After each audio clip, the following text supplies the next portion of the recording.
2018년을 맞이해 우리 묵동 제1교회 그리고 모든 성도님들 머리 위에 하나님께서 주시는 축복이 넘치시기를 기원합니다. 오늘 3부 예배를 드리며 또 다른 한편 재직 세미나로 우리 모두 모였습니다.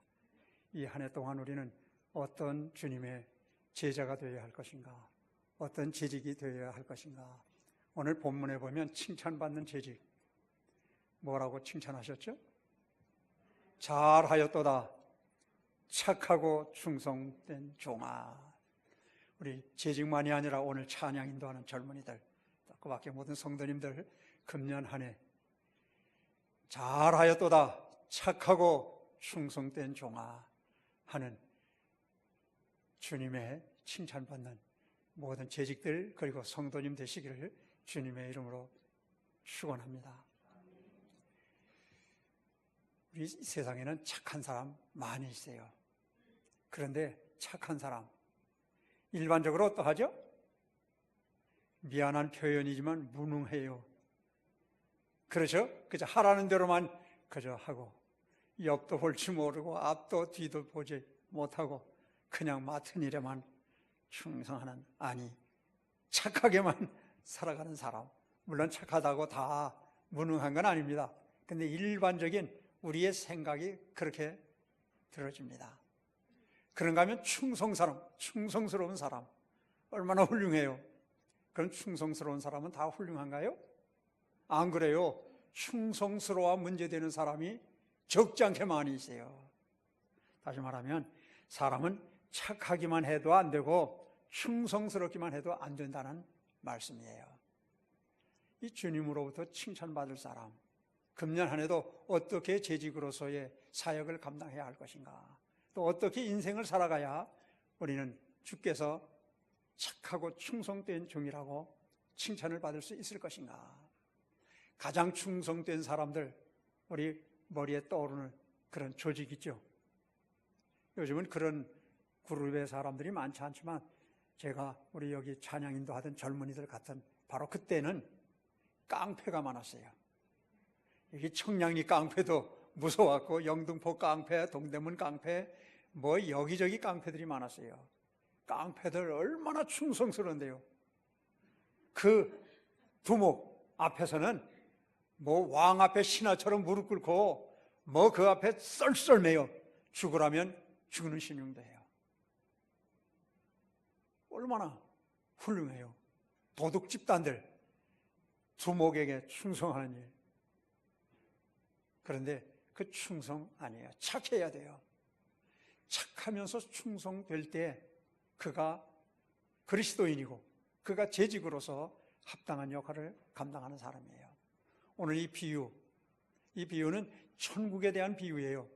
오늘 마태복음 25장에 보면 첫 절에는 10 처녀, 신랑을 기다리고 있는, 그 중에 5은 슬기로운 지혜 있는 처녀, 5은 미련한 처녀, 이 기름을 등에 준비하고 신랑을 맞이하려고 밤늦게까지 기다리는 그 여인들은 모두 지혜 있는 처녀. 그런데 등만 가졌지 거기 기름을 준비하지 못한 이 미련한 처녀 하면서 이 천국 하나님 나라에 대한 비유를 말씀하시고서는 또 이어서 예수님께서는 여기 이렇게 달란트 비유로서 천국을 묘사해서 우리에게 교훈을 주고 계십니다. 금년 한 해 동안 우리 모두는 달란트 받은 주님의 제자임을 기억하고 재직임을 기억하고 주님의 자녀임을 기억하면서 한 해 동안 일해 나가야 할 거예요. 우리 모두는 달란트를 받은 사람들이에요. 이 말씀이 주어질 때 이스라엘에서는 이 말씀을 모든 사람들이 잘 알아들을 수 있었어요. 헤롯이 이 팔레스타인의 분봉 왕의 직책을 로마에 가서 가이사 황제로부터 받아오기 위해서 그 고향 땅을 떠나서 오랫동안 로마에 가 있었던 그 일을 이스라엘 사람들은 다 기억하고 있어요. 오랜 후에 가이사 황제에게 그 왕이 분봉 왕 벼슬을 받아가지고 온 일이 있어요. 뿐만 아니라 부자들 많은 재산 관리하다가 먼 나라에 무역하러 떠나는 경우들이 있어요.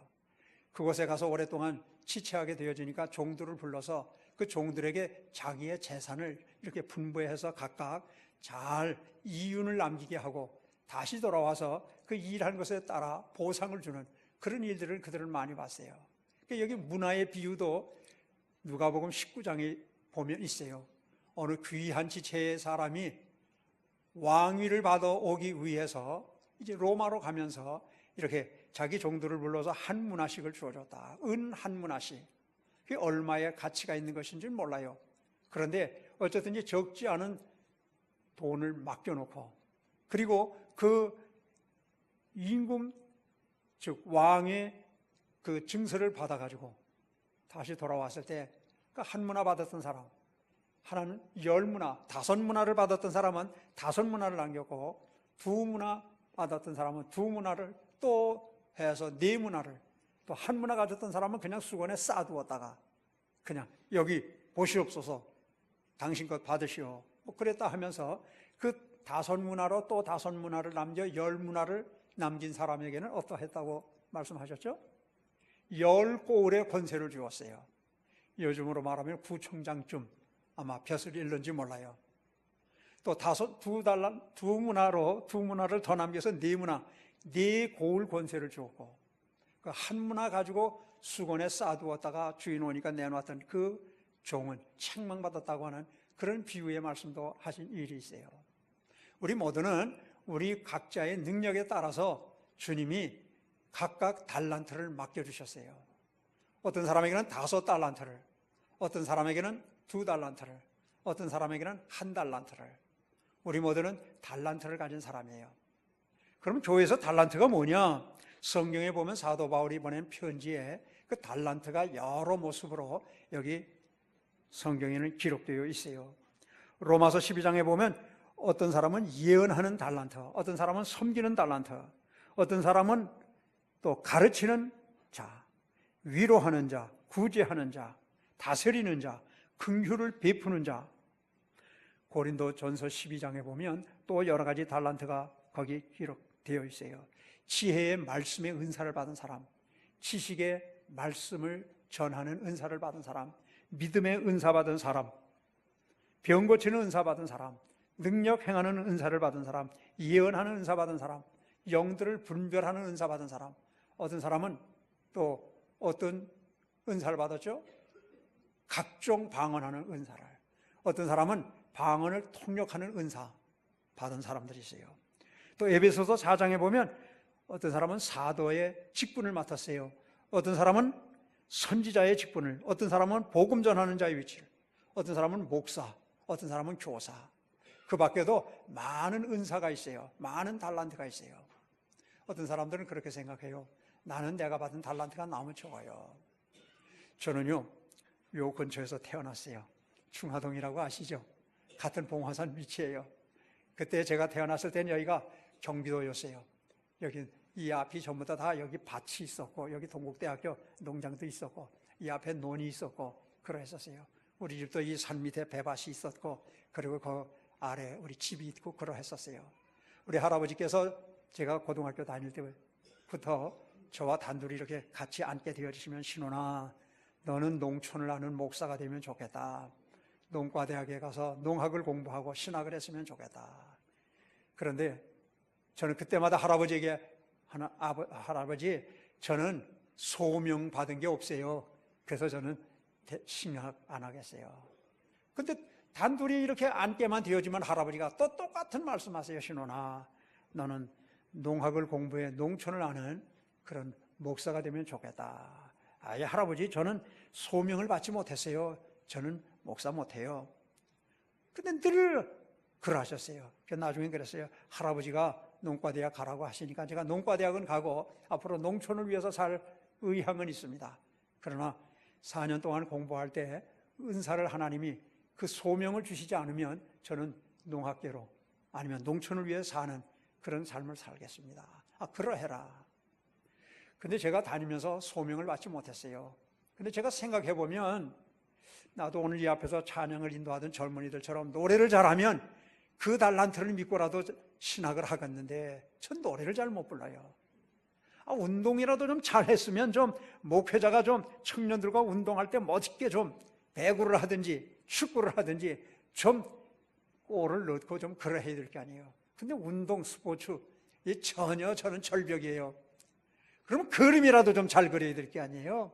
아니면 웅변이라도 좀 멋지게 해야 될 터인데 내가 생각해보면 나는 은사가 하나도 없는 거예요. 야, 나 같은 무능한 사람이 뭐 해 먹고 살 건가? 내가 목사가 되다니 천만에 교인들에게 모본을 보여줘야 될 터인데 내가 생각해보니까 하나도 달란트를 받은 것이 없었어요. 결국은 제가 목회자 안 되려고 했고 학교에 남아서 계속 연구하고 강의하고 하면서 일생을 그렇게 살고 만약에 내가 목사가 된다면 빨리 되면 50대 중반쯤 늦으면 60대 들어가서 신학하고 내가 목회를 해야 되지. 그러다가 중간에 하나님이 강권적으로 부르셔서 제가 목회를 하게 되어졌어요. 저는 아무 달란트가 없는 것 같았었어요. 그런데 제가 목회를 하고 오늘 여기 김희준 목사님 시무하시는 묵동제일교회까지 와서 이렇게 하나님의 말씀을 증거하게 해주신 거 보면 틀림없이 내게도 하나님은 달란트를 주셨어요. 근데 우리가 달란트가 그게 얼마나 한 건지, 한 달란트의 가치가 얼마나 큰 건지를 우리 알아야 돼요. 한 달란트가 요즘 우리들이 이해하기 쉽게 환산한다면 얼마만한 금액일까? 한 달란트가 얼마쯤 되어지죠? 6,000데나리온이에요. 6,000데나리온. 근데 예수님 당시에 하루 노동자들의 품삯이 얼마였느냐? 아는 분 누구 있어요? 한 데나리온. 하루 품삯이 한 데나리온이었어요. 그러면 6,000데나리온이면 며칠 동안의 품삯을 먹는 데도 안 쓰고 교통비로도 안 쓰고 옷 싸입는 데도 안 쓰고 그대로 모은 거예요. 6,000데나리온. 우리 청년들 대답해 볼까요? 6,000데나리온이면 며칠 동안 일한 돈이에요. 참, 초등학교 아이들도 아닌데 물어보니까 대답할 기분이 안 나죠? 그래요. 6,000날이에요. 6,000날이라고 하면 몇 년 동안 일한 걸까요? 1년이 365일인데 65일은 쉬는 날 빼고 1년에 300일만 일했다 해도 굉장한 일을 한 거죠. 휴일도 없이 일한 거 아니에요? 그러면은 6,000일이면 몇 년이에요? 그건 빨리 셈번을 해봐야지. 몇 년이에요? 그렇지, 20년이에요. 20년.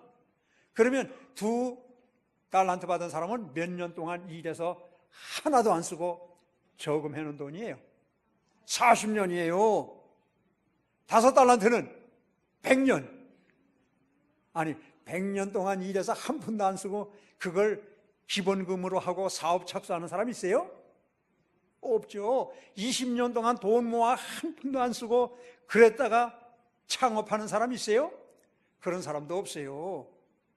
그렇다고 하면 우리 각자가 받은 달란트가 적은 게 아니에요. 굉장한 달란트는 우리가 다 받았어요. 근데 그 달란트를 확인을 하지 못하고 있어. 그걸 사장시켜놓고 있다고. 우리는 대단한 인물이에요. 우리가 누구의 아들인데 누구 아들이에요? 그렇죠. 하나님의 아들이죠. 하나님의 형상 따라 지음받았어요. 엄청난 축복을 이미 우리는 누리고 있어요.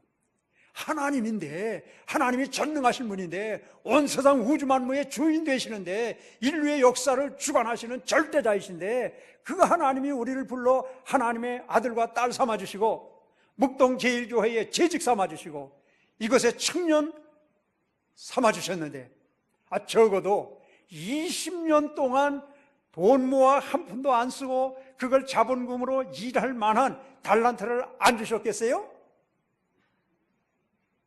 안 주셨겠죠? 모두가 다 우린 대단한 존재예요. 요즘 성형 이런 거 많이 하죠. 잘해서 미녀가 되고 미남이 될 수 있으면 다 해요. 그런데 우리 다 하나님이 지으신 하나님의 작품이에요. 굳이 여기다 칼 안 대도 주사 안 맞아도 하나님이 다 우리 각자에게 적절한 얼굴의 모습과 우리의 육체를 허락해 주셨어요. 그리고 우리 안에 달란트를, 재능을, 하나님께서 맡겨주신 사명, 얼마든지 감당할 수 있는 능력을 이미 베풀어 주셨어요. 이 사실을 우리는 기억해야 돼요. 그리고는 자부심을 가져야 돼요. 자긍심을 가져야 돼요. 나를 나로서 인정해야 돼요. 하나님의 아들인데, 하나님의 딸인데. 우리가 부모님 앞에 엄마 왜 나 이렇게 낳았어? 아이고 너 똑똑하다. 그래 더 예쁘게 더 멋지게 내가 이 속에서 빚어서 만들어 놨어야 할 텐데. 그럴 부모 있을까요? 야 이놈아, 이 답답한 놈아, 내가 너를 이렇게 낳아준 것만 해도 얼마나 고생하고 너 기르느라고 애를 썼는데 고맙다고 말해야지. 한다는 소리가 이렇게 나나 안 하느냐고. 그러겠어요? 안 그러겠어요? 당연히 그러죠. 하물며 하나님이 우리 부모를 통해서 우리 땅에 태어나게 하셨고, 적어도 1달란트 아니면 2달란트 5달란트의 재능을 주셔서 우리에게 일을 맡기셨다고 하면 어찌 우리가 자부심을 안 가질 수 있어요? 가슴을 펴고 머리를 들고 맡겨주신 일을 위해 감당해야죠. 그런데 여기 보면 결산의 날이 와요. 이 세상은 영원토록 살 수 있는 게 아니에요. 우리 꿈은 영원히 살고 싶어요. 그런데 잠깐 한 세상 지나가요. 제가 여기 이 제방뚝, 중량천 제방뚝을 타고 이렇게 쭉 왔어요. 저는 운전을 즐기는데 운전 한 30분만 하면 졸려. 가지고 여기서 노량진께 운전하고 다닐 때도 가다가요, 저 현대 아파트 있는 데쯤 있죠. 거기 동호대교 있는 데쯤 가면 졸려서요, 큰 손을 치고 찬송 부르고 하나님 주여 잠 깨게 해주세요. 그런데도요, 내 기도가 힘이 없었나 봐요. 그냥 졸려가지고 교회 억지로 가고 늘 그러했었어요. 그래서 이제는 우리 집사람 보고 운전 좀 하라고 그래서 여기도 우리 집사람이 운전하고 왔어요. 근데 여기 오면서 제가 그런 말 했어요. 우리가 어렸을 때 학교 다닐 때 여기 중량교 거기가 버스 종점이었어요. 저 건너편이 그 길 옆에, 망우리 가는 그 길 옆에. 그럼 거기서 이렇게 걸어와요. 그러면 대개 이제 학생들 학교 끝나는 시간이 비슷하거든요. 그러면 각 학교 다니는 친구들이 다 만나서 그 중량교 다리에서부터 일로 쭉 걸어 올라와요. 그러면 여기 중량교 뚝이 거기 그 풀이 잔디고 뭐 이 풀들이 많이 나면 그 이 새들이, 풀새들이 거기서 이렇게 둥우리 치고 뭐 새끼 까고 노래 부르고 그래요. 그럼 우리 거기 모래사장 거기 많았어요. 중량천에. 그러면 오다가 거기서 만나서 거기서 씨름 많이 했어요. 특별히 무슨 씨름 많이 해요? 닭 씨름 많이 했어요. 닭 씨름이 뭔지 알아요? 다리 이렇게 한쪽 하고는 이렇게 앵경발로 뛰면서 그러면서 이걸로 상대방 넘어뜨리고. 근데 제가 뭐 기운이 세거나 뭐 그러지도 못하는데 우리 친구들 다 이겼다고요, 늘. 그래서 내가 그때 그랬었느라고.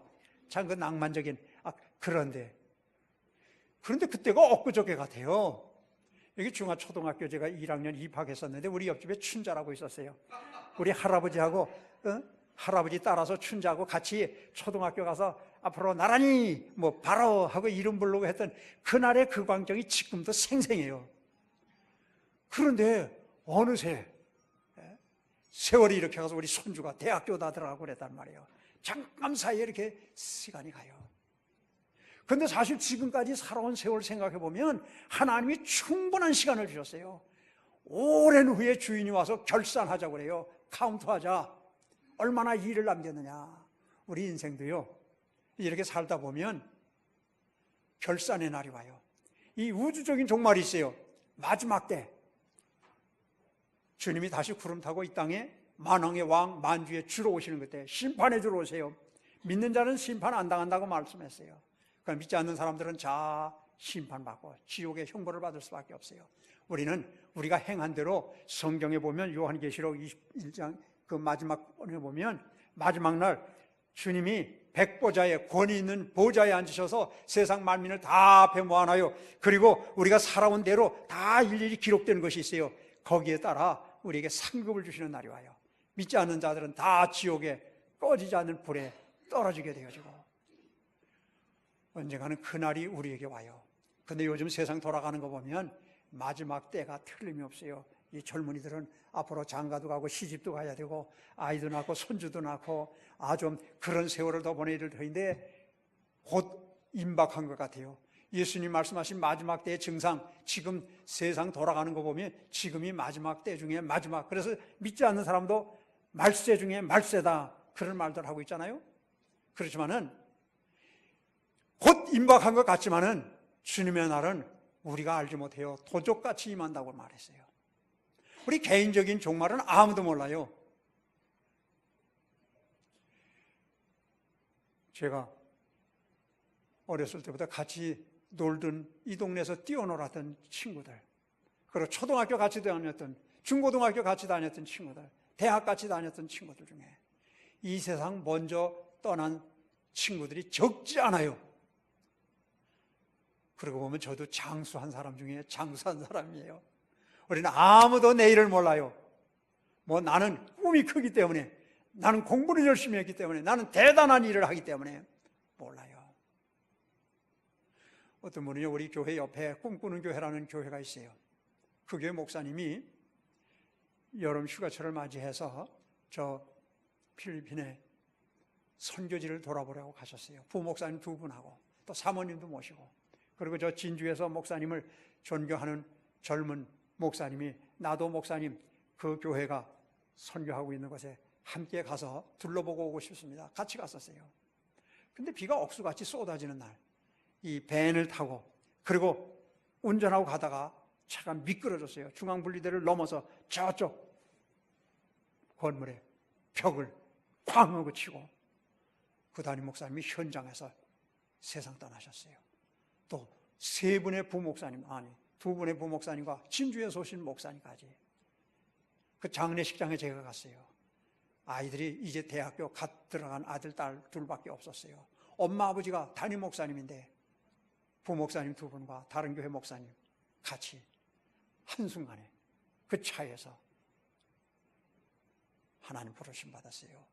아니 목사님들이 그렇게 여러분들이 타셨는데, 사모님도 타셨는데, 선교지 둘러보기 위해, 격려하기 위해 가셨는데, 아니 거기서 하나님이 불러가세요? 여기 우리 김희준 목사님 우리 교회 와서 충성 다 하셨고, 사모님, 그 아버님이 우리 교회 선교사셨어요. 그런데 선교지에 가셔서 그 몸이 연약해지시고, 그래서 치료받기 위해서 한국에 나오셨었는데 아직 해야 할 일이 많으신 젊은 목사님이 그만 하나님의 부르심을 받았어요. 참 우리 모두가 마음이 얼마나 아팠었는지 몰라요. 아니 선교사로 부르셨는데 육군사관 넘게 나오시고 고급 장교로서 국가를 위해 충성하셨던 아주 건강하시고 아주 늠름하게 생기신 그런 어른이셨는데 하나님이 중간에 그렇게 부려가시던데 우리는 아무도 내일을 몰라요. 결산할 날이 분명히 우리 앞에 다가오고 있어요. 그렇기 때문에 우리가 그 받은 달란트를 가지고 어떻게 일했는지 주님이 계산하자 하시는 그 순간을 우리에게 불현듯 다가올 수 있다는 사실을 기억해야 돼요. 장수해봐야 인간 수명, 의사들 말에 의하면 최고로 살면 몇 년 산다고 하는 줄 아세요? 120세까지 우리 살 수 있다고 그래요. 근데 건강관리를 잘 못해서 이 음식물 먹고 하는 것, 이 야생동물들은 다 자기에게 유익한지 이걸 먹으면 건강에 해로운지를 알아서 분별해 먹기 때문에 야생동물은 병이 안 걸린다고 그래요. 암 같은 건 없다고 그래요. 제 수명들 다 산다고 그래요.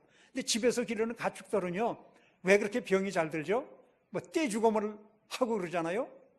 제대로 우리 인간이 탐욕 속에서 알 많이 나라고 그냥 뭐 항생제를 안 먹이나 뭐 별걸 다 먹이지, 소도 천만이 나라고 뭐 별사료 다 먹이지, 그러다 보니까 병들고 우리 사람에게도 손해를 주고 해요. 근데 우리 인간은 이 구별할 줄 몰라. 이게 먹으면 내 몸에 좋은지 안 좋은지도 모르고, 그래서 막 먹다 보니까 뭐 젊은 사람이 암에 걸리질 않나, 당뇨에 걸리질 않나, 뭐 혈압에 문제가 있지를 아니하나, 제대로 분별 안 해서 그래. 근데 제대로 하나님이 우리에게 다 체형이 다르다고 그래요. 어떤 사람은 고기를 먹어야 건강에 좋고, 어떤 사람은 고기를 안 먹어야 좋기도 하고. 어쨌든 우리가 이 건강관리를 잘 하기만 하면 120살까지 살 수 있는 유전인자를 우리에게 주셨다고 그래요. 근데 그 식품을 제대로 가려 먹지 못하는 탐욕 때문에 우리가 빨리 세상을 떠난다 그래요. 어쨌든 우리는 아무리 오래 살아도 의학이 아무리 발전해도 발달되어진다 해도 우리는 120세밖에는 못 산다고 말을 해요.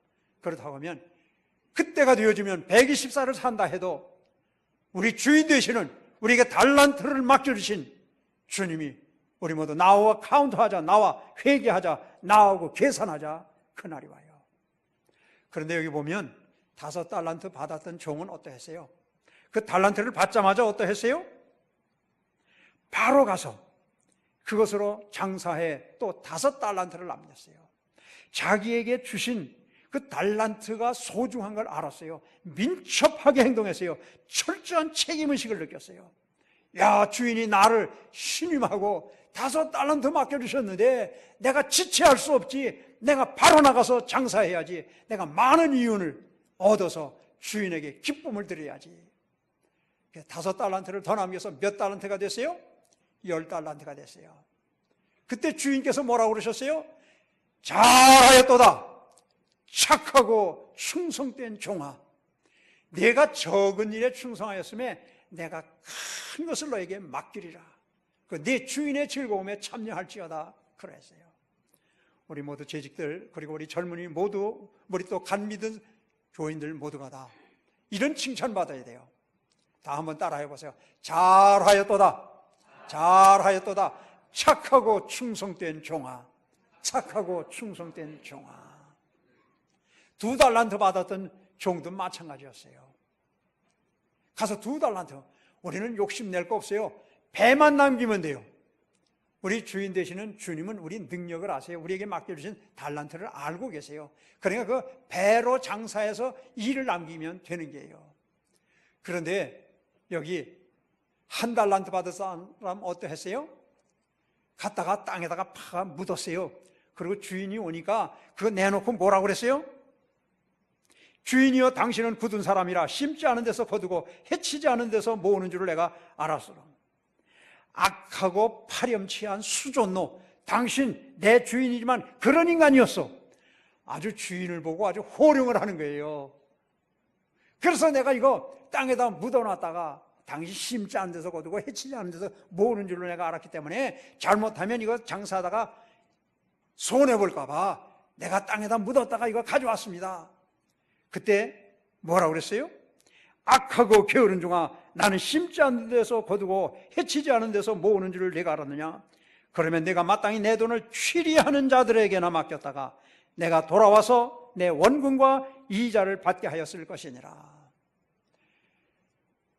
만약 내가 그렇게 악하다고니까 생각했다면 요즘으로 말하면 은행에다 갖다 맡기지 그랬어. 이 당시 이스라엘에 이자가 얼마였는지 아세요? 8%예요. 8%가 적어요, 많아요?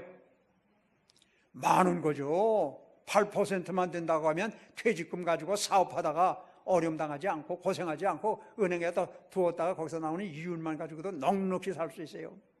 근데 그 당시 로마의 이자도 처음에는 8%였어요. 그러다 12%로 늘었어요.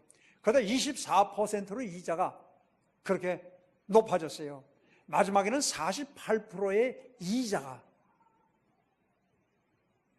그런데 예수님 당시 이스라엘에서도 8%의 이자를 받을 수 있는 그런 시스템이었다면 그 돈 차라리 취리하는 자, 이자 주는 자에게 주었다 가져오지, 그래 그걸 땅에다 묻었다 가져왔느냐?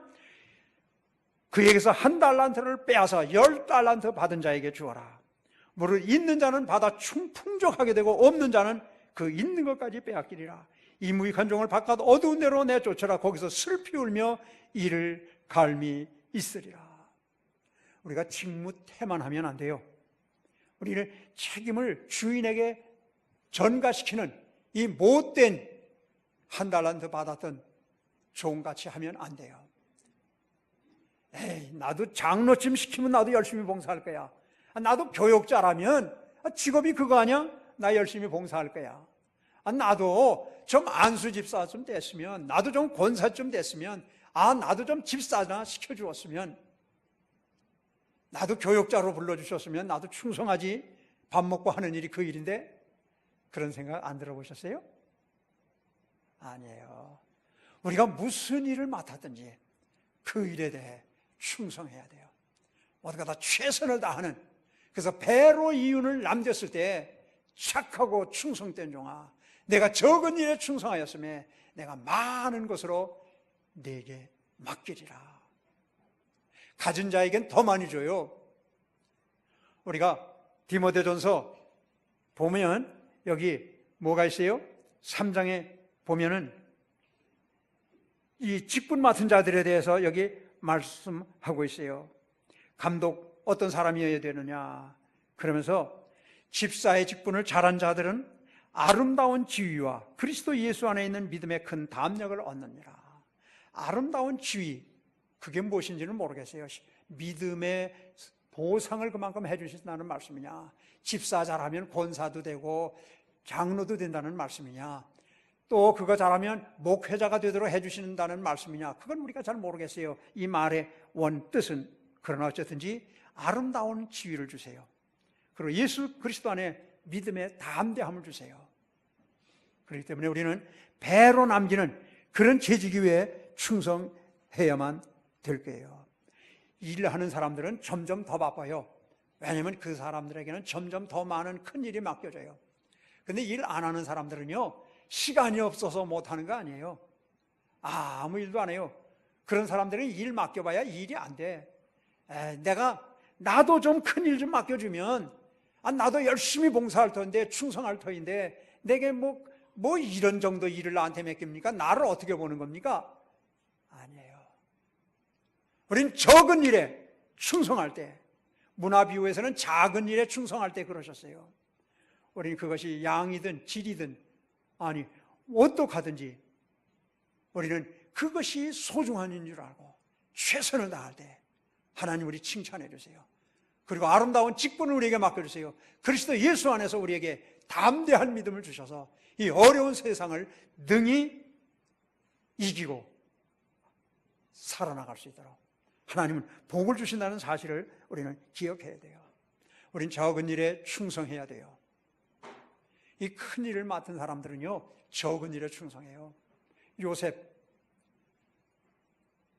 그는 꿈 많은 소년이었어요. 그러다 그만 형제들의 미움을 받아서 애굽에 팔려갔어요. 아니, 부모님이 자기를 아버지가 특별히 사랑해서 색동옷을, 채색옷을 해 입히셨고, 형들은 들에 나가 양을 쳐도 아버지 슬하해서 귀여움만 받고 자랐던 그가 그만 형들의 미움을 받아 팔려졌어요. 죽이려고 물 없는 구덩이에 빠뜨렸다가 에이, 죽이지 말고 우리 팔아먹자. 그래서 대상들에게, 낙타 타고 장사하는 사람들에게 팔려가서 애굽 보디발 가정에 총무의 역할을 했어요. 얼마나 한심해요. 자기는 하나님을 믿는, 하나님이 주신 꿈을 품으며 살아가던 젊은이였어요. 아버지의 사랑을 독차지했었어요. 그런데 하나님을 그렇게 믿어 꿈을 주셨는데, 아니, 형들에게 미움을 받아 죽을 뻔했다가 또 팔려서 여기 애국까지 와야 되고, 그런데 가정 총무가 될 만큼 신임을 얻었는데, 또 옥에 갇히는 이 부끄러운 누명을 쓰고 한탄할 수밖에 없었잖아요. 그런데 그는 어디서나 성실했어요. 자기 맡은 일에, 그 일에 대해 한탄하지 아니하고 원망하지 아니하고 형들을 저주하지 아니하고 자기의 일에 최선을 다했을 때 마지막은 애굽의 국무총리가 되는 영광, 형들을 복수하지 아니하고 형들을 사랑으로 감싸주고 아버지도 잘 모셨던 위대한 요셉으로 하나님이 만들어졌어요. 모세도 마찬가지 아니에요. 모세도 얼마나 그가 버림받았다가 바로 왕 공주의 아들이 되어 영광을 누렸어요. 그러나 그가 하나님을 사랑하고 민족을 사랑했던 그것 때문에 살인을 저지르고 그만 그는 망명격이 되어졌어요. 궁에서 바로 왕이 찾아서 벌을 내리라고 할 때 그는 미디안 광야로 도피해서 가서 이드로 이방신을 섬기는 제사장의 딸 결혼하고 그 집에 양을 치는 일을 했었어요. 생각해보면 자기는 민족을 구원해야 되겠노라, 나는 하나님을 사랑하고 내 민족을 사랑한다는 그것 때문에 그만 실수로 사람을 죽이고 그 다음에는 방랑하게 되어서 이렇게 미디안 광야에 나와서 그저 양이나 치며 무슨 소망이 있어요? 뭐 직분이 올라가기를 할 거예요? 남이 알아주기나 해요? 한탄하고 탄식할 수밖에 없었던 거예요. 근데 자기 맡은 일 성실하게 했어요. 그때 하나님은 호렙산에서 꺼지지 않는 떨기나무의 불꽃 가운데서 그를 부르셔서 이스라엘 민족의 지도자로 삼으셨어요. 우리는 적은 일에 충성해야 돼요. 내 마음에 들고 안 들고 아니에요. 하나님이 맡기셨다는, 주께서 피로 값주고 사신 교회를 통해 맡겨주셨다는 이 사실을 기억하며 그 일에 최선을 다 기울여야만 해요. 그렇다고 하면 우리가 작은 일에 충성하려면 어떠해야 되느냐? 하나님께로부터 착하고 충성된 종이다, 잘했다고 칭찬받고 더 큰 일, 더 많은 일 내게 맡겨주시겠다, 그런 칭찬 받으려면 우리가 어떠해야 되느냐? 기본에 충실해야 돼요. 2008년 우리 나라에 기념할 만한, 기억해둬야 될 만한 그런 해였죠. 2008년 무슨 일이 있었죠? 2008년 2008년 아니 2012년 2012년 아니에요? 월드컵? 예? 2006년이었어요? 2002년. 죄송해요. 2002년 월드컵. 그때 우리나라는 목표가 뭐였어요? 16강에 들어가는 거예요. 축구 세계 각 나라의 축구팀과 경쟁해서 16강 16번째 그런 팀에만 들어만 갈 수 있으면. 그러니까 우리나라 감독 가지고서는 이게 안 돼요. 그러니까 히딩크라고 하는 유명한 감독을 초빙했어요. 그래서 우리 16강에 들어가면 해달라고.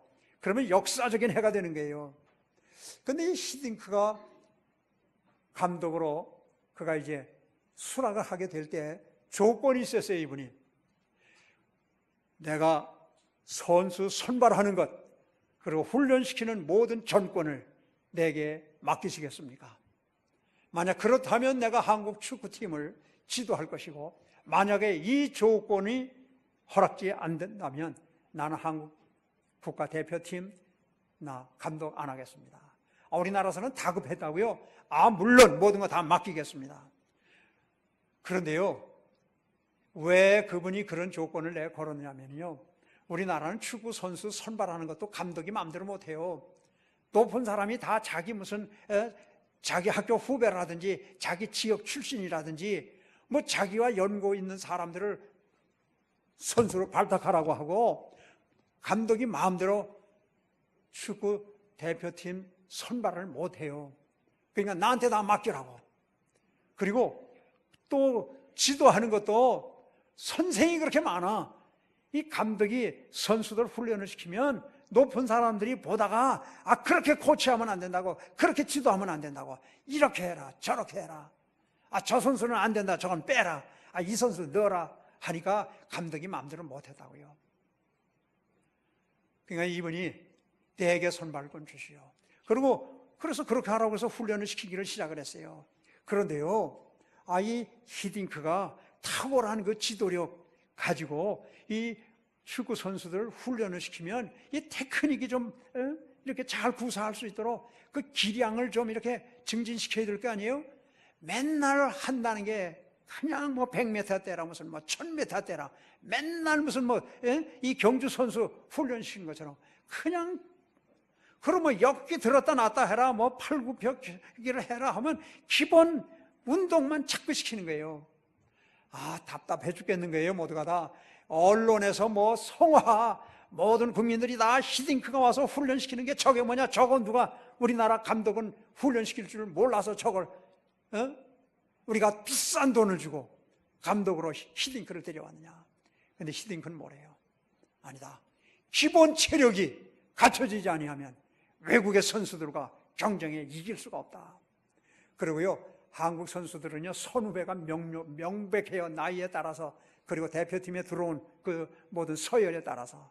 그래서 이렇게 볼을 차면은요, 선배가 볼 일로 보내 그러면은 내가 생각할 땐 이쪽으로 이렇게 차서 저 선수에게 줘야 되는데 선배가 달라고 하면 거기다 볼 주지 않으면 큰일 난다고. 근데 히딩크가 와서 선배라고 부르지 마라. 축구할 때는 이름 불러. 그리고 내 마음대로 내가 생각할 때 이 선수에게 볼을 줘야 되겠다 하면 이 선수, 저 선수면 저 선수, 너희들 각자 너희 소신껏 운동을 해라. 그리고 선배 없어 이름 불러. 그리고 운동을 해. 그리고 훈련을 시켰어요. 그런데 아주 특별히 그 중에서 아주 기량이 뛰어난 선수가 있었어요. 볼만 받으면 칙칙칙 서고서 뛰고.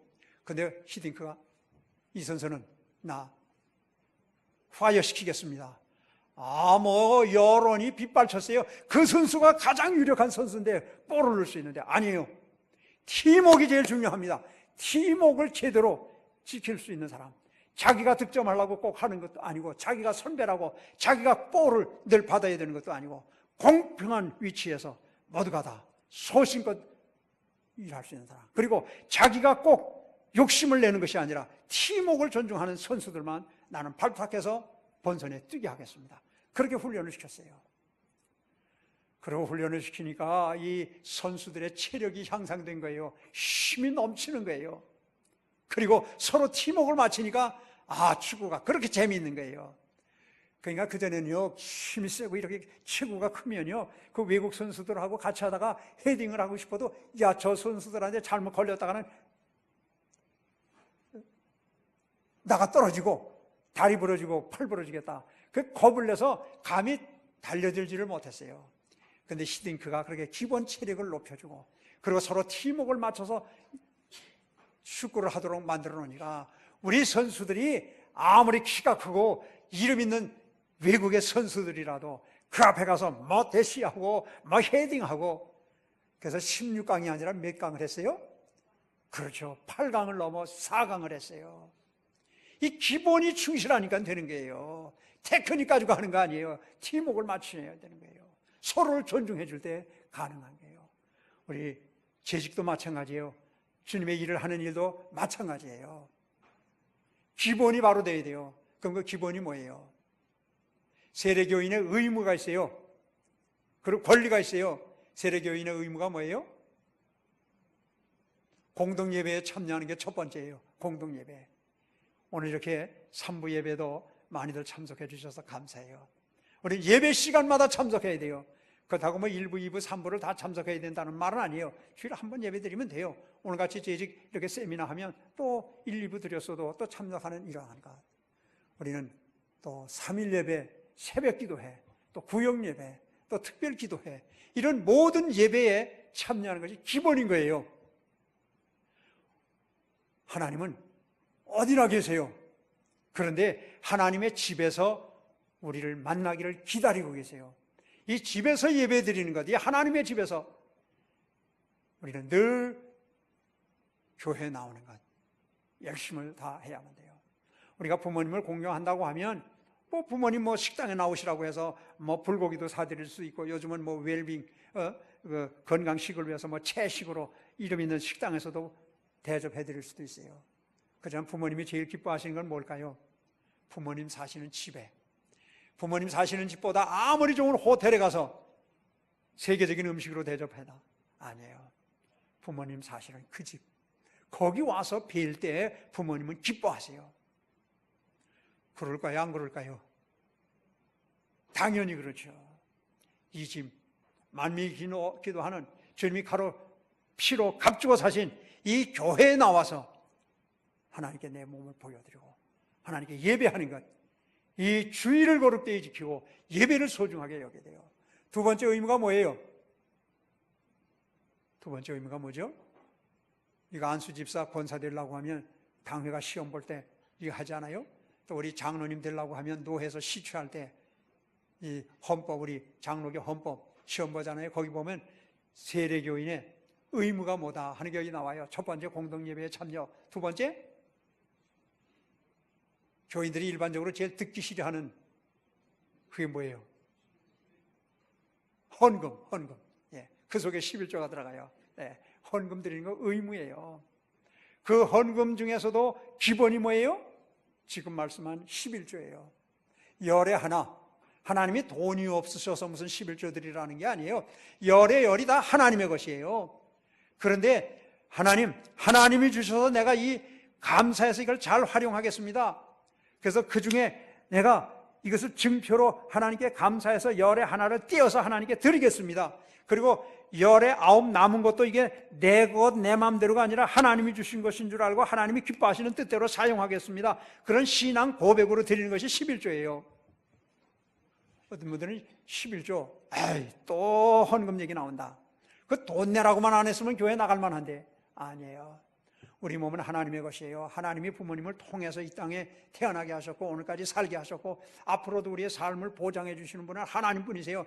우리 가진 것 중에 받지 아니하는 게 어디 있어요? 우리 하나님은요, 값싼 건 돈 내라고 그러세요.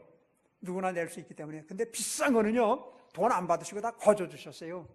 거저 주신 것 중에 가장 큰 게 뭐예요? 태양. 저 태양, 이글거리는 태양. 그거 만약에 매일같이 하나님이 돈 거두신다면 그거 감당할 수 있어요? 사람이 태양을 만들 수 있어요? 또 태양, 또 뭐가? 공기, 이 산소. 여기 묵동제일교회는 이 봉화산 밑에 있어서 참 좋아요. 이 산에서 산소 많이 공급되어지고 하니까 나무들이 다 탄산가스 다 흡수해서 또 탄소 동화장을 하니까 공기가 맑을 수 있는 데 아니에요? 이 공기 거저 얻는 거예요. 거저. 이거 돈 내요? 또 뭐 거저 주세요? 비. 때를 따라서 적절한 비를 주시고 이슬을 내려주시고 겨울에는 눈을 내려주시고 이게 다 값없이 주시는 거예요. 이거 돈으로 이거 가능해요? 모든 것을 값없이 주시고 우리 생명도 값없이 주시고 너희가 그 은혜를 인하여 믿음으로 말미암아 구원을 얻었나니 이것이 너희에게서 난 것이 아니요 하나님의 선물이라. 행위에서 난 것이 아니니 이는 누구든지 자랑하지 못하게 하려 함이니라. 만약에 우리가 구원을 돈 주고 산다고 하면 우리 가진 거 다 드린들 그게 아니 하나님의 아들 하나님이 십자가에 못 박혀 죽으시는 하나님의 영광의 보좌를 내놓으시고 이 땅에 인간의 몸을 입고 이 땅에 태어나시는 그 예수님 돈으로 살 수 있어요? 예수님이 돈 받고서 당신의 생명을 주시겠어요? 아니 천하보다 귀한 것이 우리 사람 한 사람이라고 그러지 않으셨어요? 근데 하나님이신데 예수님은 근데 그 예수님이 하나님이 우리를 위해 영광의 보좌 내놓으시고 이 땅에 오셔서 그리고 우리를 위해 우리 죄짐을 대신 지시고 십자가에 못 박혀 죽으셨는데 그보다 더 큰 무엇으로 그것을 값주고 우리가 살 수 있어요? 이 천하 우주 만물을 다 준들 하나님을 살 수 있어요? 예수님 십자가에 달려 돌아가시라고 할 수가 있어요? 엄청난 내 가진 모든 걸 다 줘도 이 지구촌을 다 드린다 해도 불가능해요. 근데 거저 주셨잖아요. 거저 주신 은혜 아니에요. 얼마나 감사해요. 우리가 가진 것 중에 하나님이 주시지 않은 게 어디 있어요? 모든 게 다 하나님께로부터 나온 거예요. 그렇기 때문에 그것을 고백하면서 감사하면서 모든 것을 감사로 사용하도록 그래서 그것을 늘 우리의 삶으로 표현해야 돼요. 열에 하나 드리는 게 그거예요. 주일 헌금, 감사 헌금, 또 선교 헌금, 구제 헌금, 뭐 여전도의 회비, 남선교의 회비 이건 다 11조 이외에 별도로 드려야 되는 거예요. 어떤 분은 11조 떼가지고 그 중에서 다 이렇게 헌금을 드린다고. 아니에요. 11조, 온전한 11조 드리라고 했다고. 온전한 거 드리고 그 다음에 주일 헌금, 감사 헌금 다 그렇게 드려야 돼요.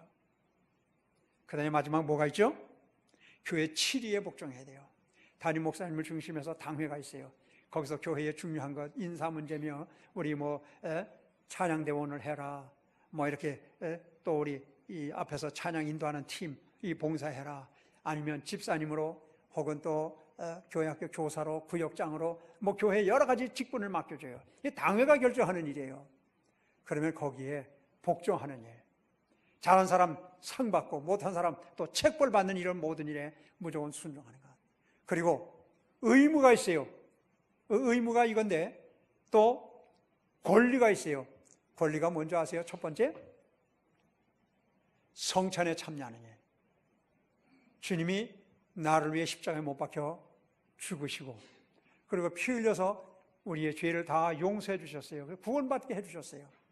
그리고 주님이 나 위해 돌아가신 것, 그리고 주님이 내 안에 계시고 내가 주 안에 있는 것을 확인시켜주는 2000여 년 전의 일이지만 현재화하는 그런 예식, 이것이 성찬 예식이에요.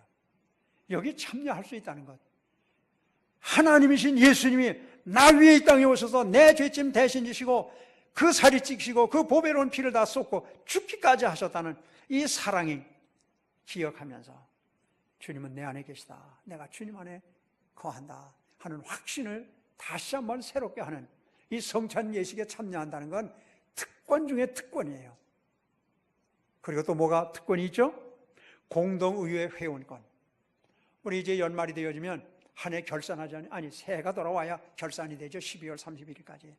그리고 새해 들어오면 또 그 마지막 해 12월 달이 되어지면 내년에 교회 살림을 어떻게 해야 되겠다 해서 또 예산 세우고 그리고는 또 공동의회에서 다 거기서 결정하잖아요. 또 우리 김 목사님을 초빙해서 우리 묵동제일교회 담임 목사님으로 우리와 함께 신앙생활 하시면 좋겠어요. 그리고 이제는 위임해서 위임 목사님이 되도록 우리 하겠어요 하면 당회가 결의할 때 이거 온 교회 성도들 세례받은 분들이 함께 결정해서 다 지지할 때 3분의 2가 찬성할 때 모실 수 있는 이런 중요한 일을 결정하는 일에 우리 모두가 참여해서 내가 묵동제일교회 교인으로서의 권리를 행사할 수 있는 것, 이게 얼마나 큰 권리인지 몰라요. 소중하게 여겨야 돼요. 이게 기본이에요. 우리 기본, 재직으로서 기본이고 교인으로서 기본이에요. 의무 첫째 뭐라고요? 공동예배에 출석. 자, 다 한번 따라 보세요. 공동예배에 출석하는 일. 두 번째는 헌금을 드리는 일. 교회 치리에 복종하는 일. 교회 치리에 복종하는 일. 이게 뭐예요? 의무예요. 그리고 또 권리. 뭐예요? 첫 번째가? 그래요. 성찬 참여권. 성찬 참여권. 해보세요. 성찬 참여권. 다 같이 성찬 참여권. 성찬 참여권. 두 번째로 공동의회 회원권. 다 같이 공동의회 회원권. 의회 회원권. 예, 이 행사는 이 얼마나 대단한 의무와 권리를 우리에게 이 주님의 피로 값주고 사신 교회를 통해 맡겨주셨다는 사실을 우리 기억해야 돼요. 이게 기본이에요. 이게 기본. 그리고 우리 각자 맡은 일에 최선을 다해야 돼요. 이 성경에 보면은요, 둘로스라고 하는 단어가요, 몇 번 나오느냐면 120번 나와요. 둘로스. 이 둘로스 헬라 말인데 이게 이렇게 우리 한국말로 하면 뭐라고 이걸 번역을 했죠? 예, 종이라고. 서번트, 영어로는 그렇게 번역이 됐죠.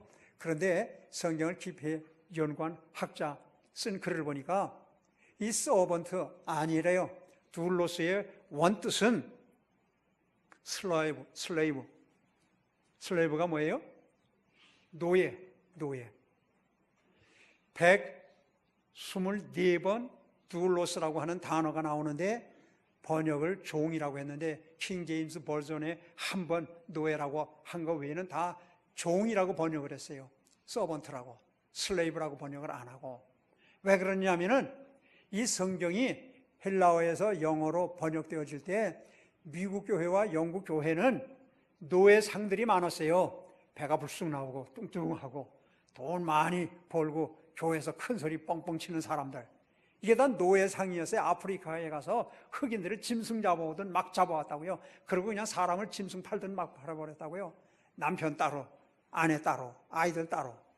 그냥 자기네들 그저 돈 받는 대로 막 그냥 가족을 찢어서 짐승 잡아오듯이 그랬었어요. 근데 그래서 돈 많이 벌고 이 흑인들, 이 하등 인간들은 이 종살이나 해야 돼. 노예 생활 해야 돼. 그러고 했었을 때였어요. 근데 성경에 우리들을 일컬어서 둘로스라고 그런단 말이에요. 노예라고 이거 기록이 되어져 있어요. 근데 종이라고 하는 헬라 말은 6가지가 있어요. 근데 그 중에 둘로스라고 하는 단어는 없어요. 종이라는 말이 없어요. 그건 둘로스는 종이라는 해석이 없어요. 노예예요, 노예. 근데 모두 다 종이라고 기록했다고요. 종하고 노예하고 뭐가 달라요? 종은 뭐예요? 고용관계예요, 고용. 주인이 돈 주고 오늘 와서 일해 주시오 하면 그날 가서 돈 받고 일만 해주면 되는 게 그게 종이에요. 노예는 뭐예요? 이거는 고용관계가 아니라 소유관계예요. 그거는 주인에게 소속된 주인의 마음대로 할 수 있는, 그 노예는 자기 뭐 의사 표현 못해요. 하라고 그러면 그냥 죽어라 하면 죽는 신용이라도 해야 돼요. 시간도 자기 거 아니에요. 자기 가족도 자기 거 아니에요. 뭐 자기 달란트 자기 거 아니에요. 전체가 주인을 위해서 존재하는 그게 노예예요. 근데 성경에는 124번 우리를 노예라고 표현을 한 거예요. 누구의 노예예요? 주님의 노예예요.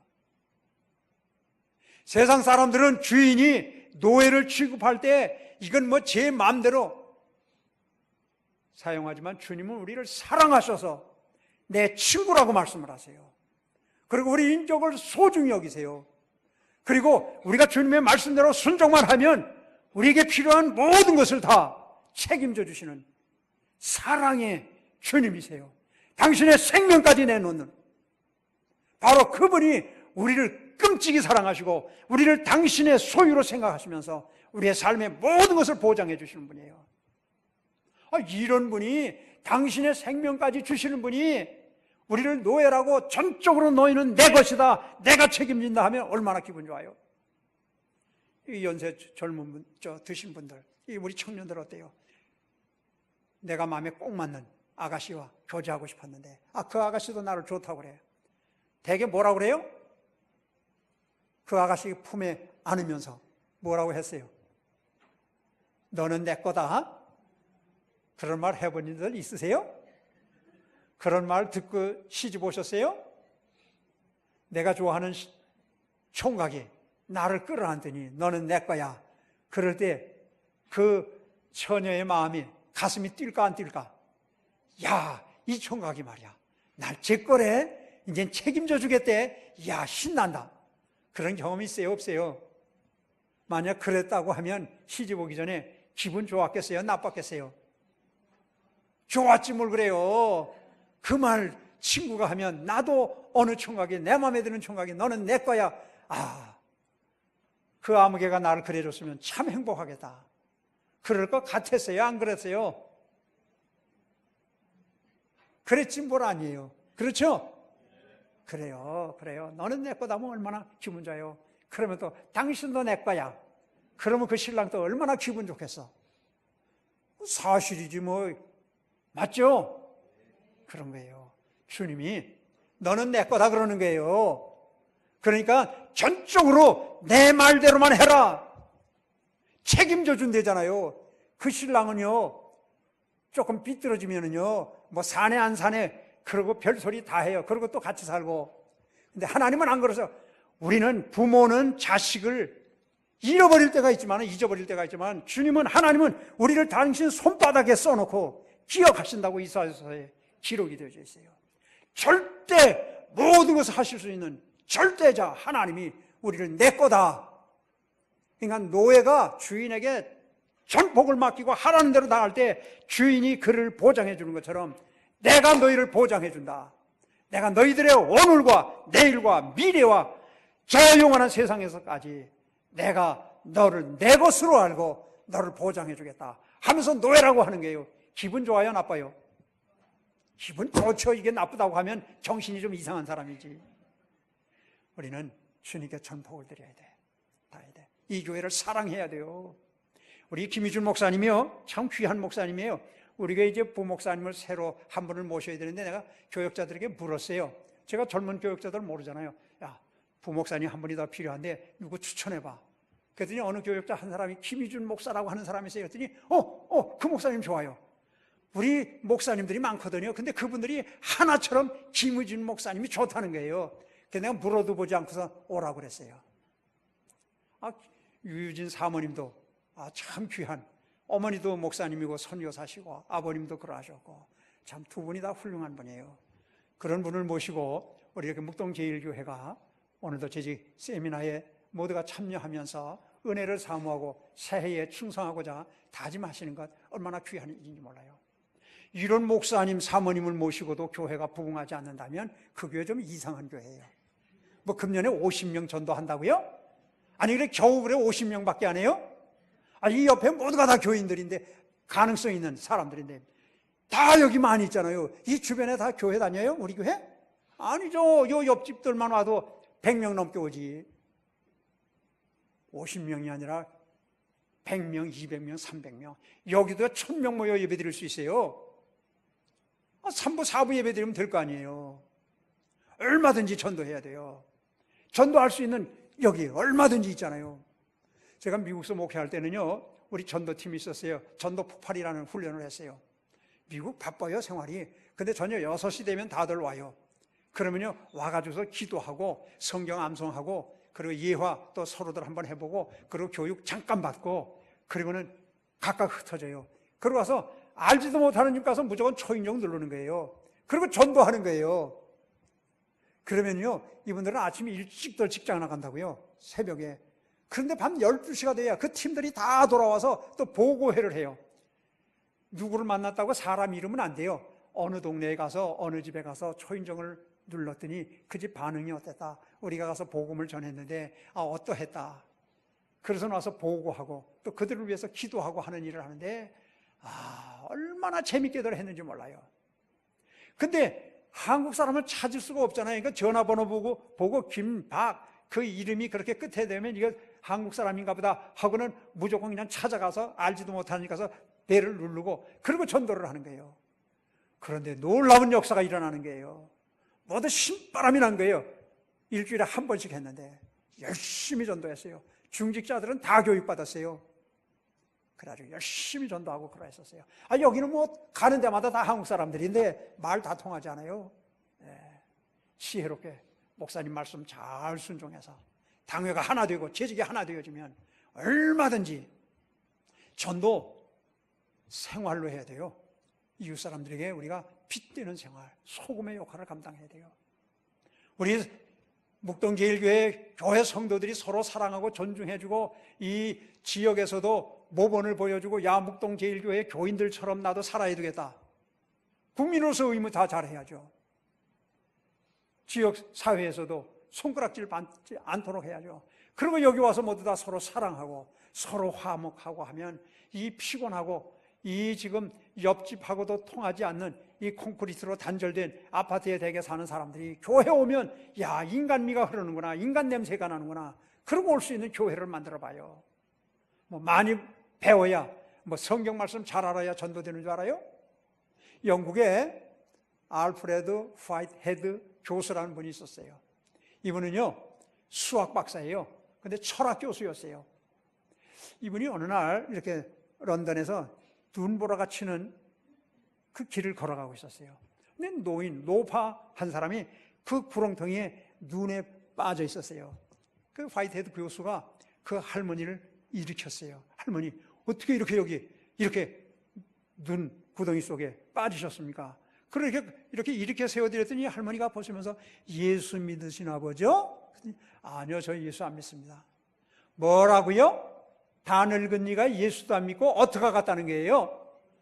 나는 아까 거기서 죽으면 천당까지 생각하고 난 찬송 불렀었다고요.